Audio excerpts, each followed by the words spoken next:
love the part "In God We Trust." I don't know who their God is, but their God is not the same as Jesus Christ. I'll tell you that right now.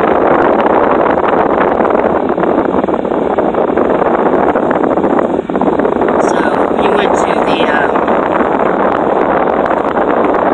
turn around in the car wash right across the street from Sonic, where I was getting my son something to eat, which they always have sirens or ambulance, police, in this case, sheriff, every time I get him something to eat, or anything like that. Bye-bye. Bye-bye, Mr. Whatever you are. I mean,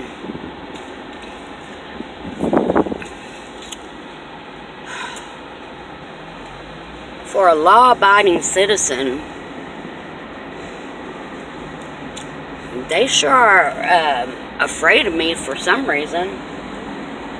Or they really think that, you know, I don't know what they think. I don't even know if they know why I was put in this program. I was put in this program from an ex-boyfriend that I had found out. My sister was a skip tracer for cars, vehicles, and she needed. She didn't have a computer, so she gave me her login code to publicdata.com or whatever, and so I had access to that for 24 hours. And of course, I looked up the guy that I was already living with, and come to find out, he had forgotten to tell me that he's a convicted rapist of a pregnant nanny, a married pregnant nanny, 6 months pregnant,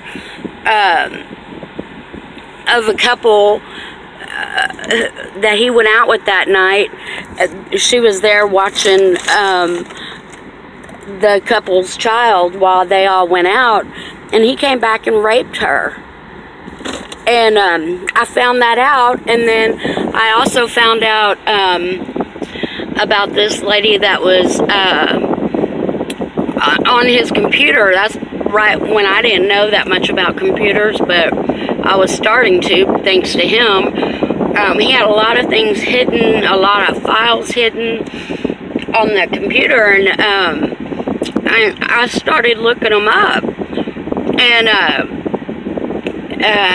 so there was a Jane McDaniels or something like that here in Montgomery County, a murder, and so I don't know if he put me in the program for that or for being a convicted rapist, because back then in, let's see, it was 1994, I guess.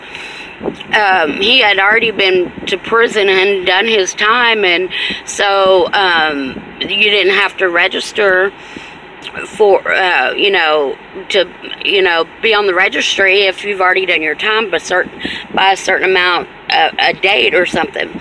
Well, now,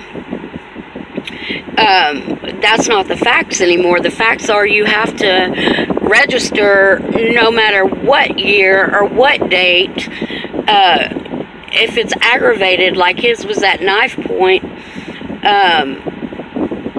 you have to register as on the sex offender registry in Texas, and he's still not registered. So, and I've called, and I've, you know, I've done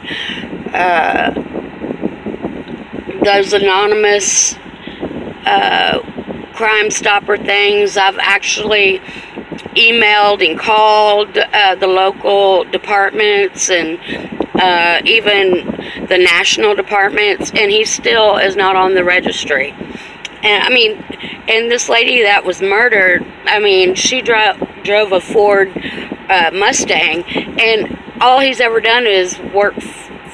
He's very high up at a Ford dealership, and so of course, he would have he would use these different demos every day, and it tripped me out because, you know, after I found out all this stuff was going on, you know, no telling how many, he has everybody's personal information, their family information, their husband, you know, their schedules, everything, you know, and he's in a different car every damn day. I mean, no telling how many people he's murdered, how many people he's raped, because he,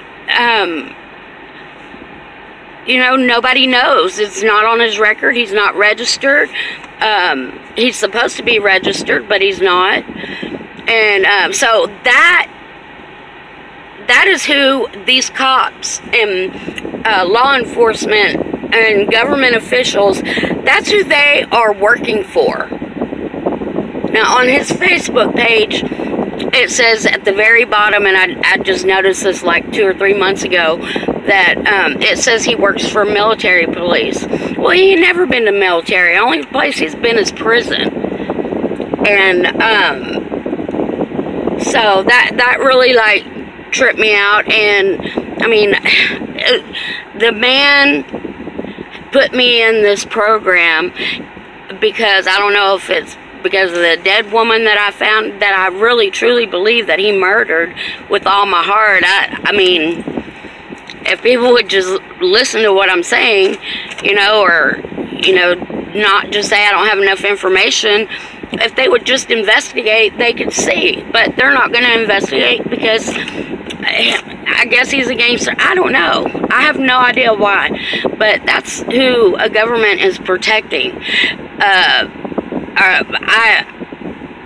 I promise you, I truly, in heart of all hearts, I mean, it's a long story. I could go into the twilight zone of what this man has done to me and my child. But I believe in, I mean, I don't know what I could say to make you believe that I believe, with all my heart, I believe he killed this woman. And also the convicted rapist, you know, he raped that pregnant, 6-month pregnant nanny, you know, at knife point. You know, that's who law enforcement is protecting and working for. And that I'm gang-stalked for that. I'm gang-stalked because they're protecting a man who is violent. I don't understand. I don't get that. I really don't get that. I'm a law-abiding citizen, and he, I mean, and I can't even say that I'm really a whistleblower because nobody will listen to me. You know, I mean, nobody will listen to me about what I believe and what I think happened. And so as far as being targeted for finding out who he really is, I mean, I've had the chance to tell people, but they don't listen. They don't care. And I don't understand that. I just do not understand that. Maybe I'm not using the right words to get my point across, or whatever. I mean, I don't know. But you would think that, you know, I've never been to prison. I've never raped anybody. I've never murdered anybody. I'm not narcissistic. I'm not a psychopath. You would think that they would want to protect innocent citizens of America instead of I mean, he has a nice lifestyle. A nice life. Now he's into the real estate business, which I was in, which he took my job. Gang stalking took my job away from me. They've made me disabled.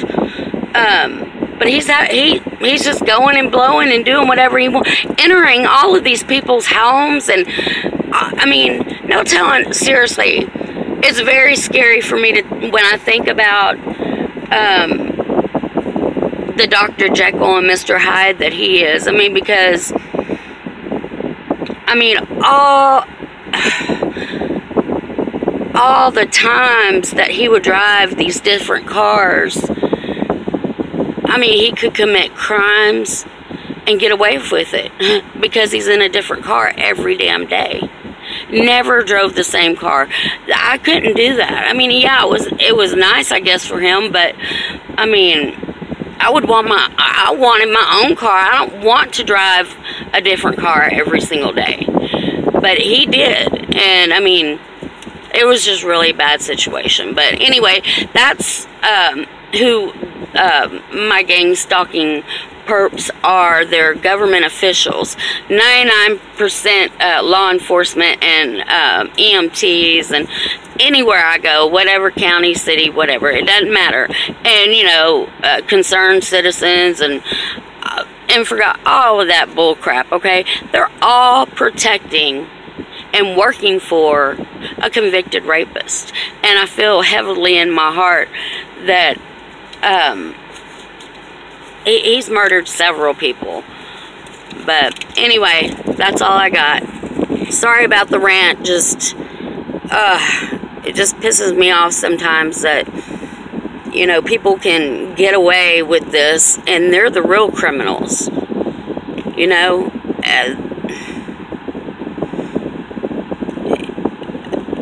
I know the exact night that he put me in this program. He called law enforcement on me because he said that I had stole his credit card at the house that we lived in.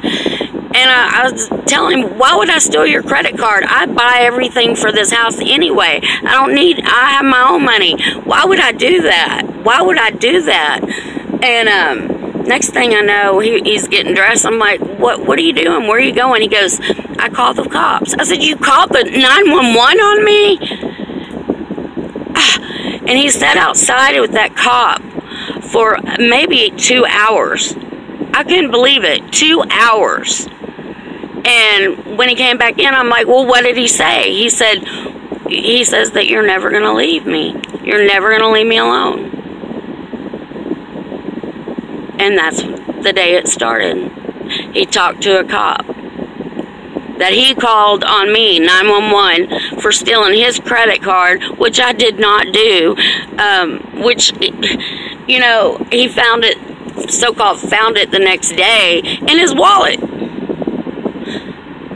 I mean, I'm in shock. I don't understand. All right, bye.